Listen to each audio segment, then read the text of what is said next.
ہے، body language دیکھی ہے، مشورے کیے ہیں ان لوگوں سے جو ان چیزوں کو سمجھتے ہیں،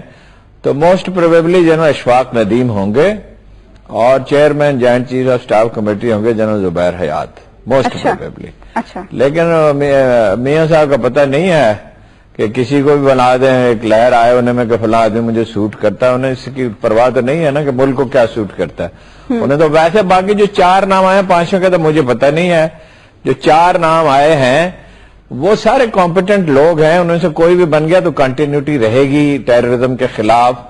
اور انڈیا کا دباؤ قبول نہیں کیا جائے گا اور کمزوری کا مظاہرہ نہیں کیا جائے گا۔ ایک بات میں یہ کہنا چاہتا ہوں کہ بڑا افسوسناک واقعہ ہوا جنرل باجوہ کے خلاف، جو یہ کمپین چلائی گئی، تاثر دیا گیا کہ وہ قادیانی ہے۔ میں نے اس کی تحقیق کی، وہ بالکل قادیانی نہیں ہے، اس سے بھی زیادہ بڑھ کر وہ ایک بڑے راست فکر مسلمان ہیں۔ ان کے کولیگ سے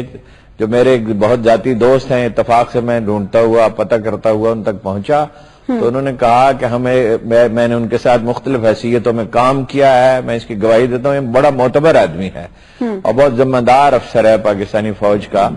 اور کہا کہ وہ تو ایک واقعہ بھی انہوں نے سنایا کہ مظفر آباد میں ہم اکٹھے تھے